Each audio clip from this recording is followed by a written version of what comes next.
अखंडमंडलाकारं व्याप्तं येन चराचरं तत्पदं दर्शितं येन तस्मै श्रीगुरुवे नमः।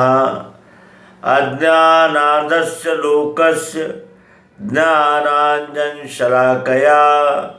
चक्षुरुन्मीलितं येन तस्मै श्रीगुरुवे नमः।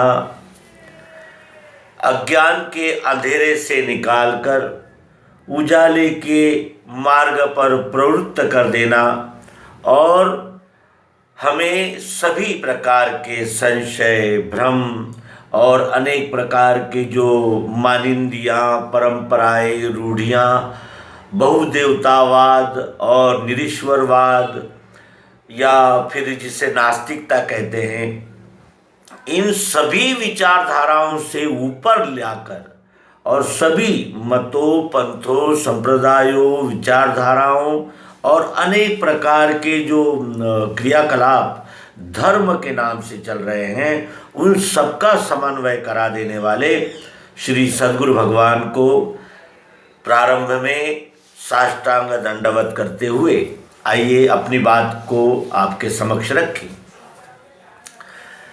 कबीर दास जी का एक भजन सुनने में आया और उन्होंने कहा कि भोर भई अब जाग पिया रे, भोर भई अब जाग पिया रे, भोर भई। भोर भई अब जाग पिया रे। भोर कैसे भई? भोर तो रोज होती है, सुबह रोज होती है। भोर भई यानी ये जो चक्र है, प्रकृति चक्र है, इसमें नर्तन को प्राप्त करना यही भोर है। क्योंकि अन्य योनियों में, अन्य जीवों में बुद्धि नहीं है, और बुद्धि भी है तो वो विवेक बुद्धि नहीं है। वो अपने आप को 3.5 हाथ का ही मानता है और उतना ही उसको अपना अस्तित्व मानता है, और इसीलिए वो यानी अपने जो जिसे कहते हैं स्वरूप है, उसका वास्तविक आकलन नहीं कर पाता। लेकिन मनुष्य को ये फैसिलिटी मिली है प्रकृति दत्त, और ये प्रकृति दत्त मिली क्यों? क्योंकि बहुना जन्मना मनते ज्ञानवान मान प्रपद्यते। इस सिद्धांत से अगर देखें तो अवश्य ही हमारा विकास, हमारी उत्क्रांति ही होती है। प्रत्येक वस्तु की उत्क्रांति, अपक्रांति ऐसा दृश्य दिखता है। वस्तु रूपांतरित होती दिखती है, और उसी तरह अवश्य ही ये हमारा रूपांतरण नहीं होना चाहिए, जिसकी वजह से हमें मनुष्य का शरीर मिलता है। लेकिन मनुष्य का शरीर मिलने के बाद भी हम अनेक मतों, पंथों, संप्रदायों में जातिवाद, कुल धर्म और अनेक प्रकार के जो आडंबर हम अपने पीछे लगा लेते हैं, और एक प्रकार की संकुचित और मर्यादित सीमा रेखा अपने लिए निश्चित कर लेने से हम उस आनंद से वंचित रह जाते हैं जो इस नर जन्म का परम ध्येय है। सच्चित आनंद यही स्वरूप है इस विश्व का, और उसी सच्चित आनंद स्वरूप से निकला हुआ ये एक कण है।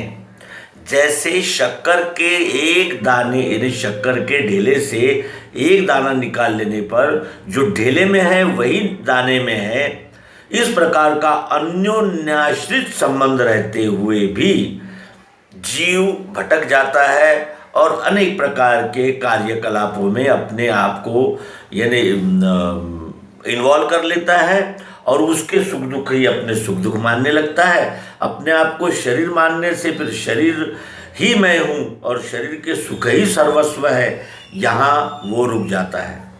तो मित्रों, भोर भई अब जाग पिया रे, भोर भई। अध्यात्म विज्ञान की युक्ति यही इस कलियुग का सर्वोत्तम यानी जिसे कहते हैं एडवांटेज या सर्वोत्तम उपलब्धि मानना चाहिए। क्योंकि जैसे जैसे जैसे जनसंख्या बढ़ती चली जा रही है, वैसे वैसे मत पंथ संप्रदायों की संख्या भी बढ़ती चली जा रही है, अतोनात बढ़ रही है।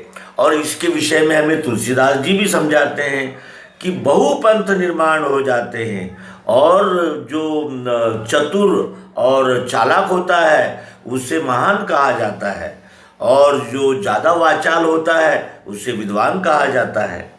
यानी विपरीत दृष्टि यही कलयुग की पहचान है। और इस कलयुग में हमें विश्वरूप परमात्मा का यथार्थ, प्रत्यक्ष और संदेह रहित परिचय देने वाले श्री सद्गुरु का हम नमन करते हैं। और आने वाले एपिसोड में भोर भई अब जाग पियारे कहने के बाद भी हम क्यों नहीं जागते, इसके विषय में मंथन, चिंतन, मनन यह जारी रहेगा। आप सबका हार्दिक धन्यवाद, और यही प्रेम रहे स्थायी, कृपा दृष्टि वही।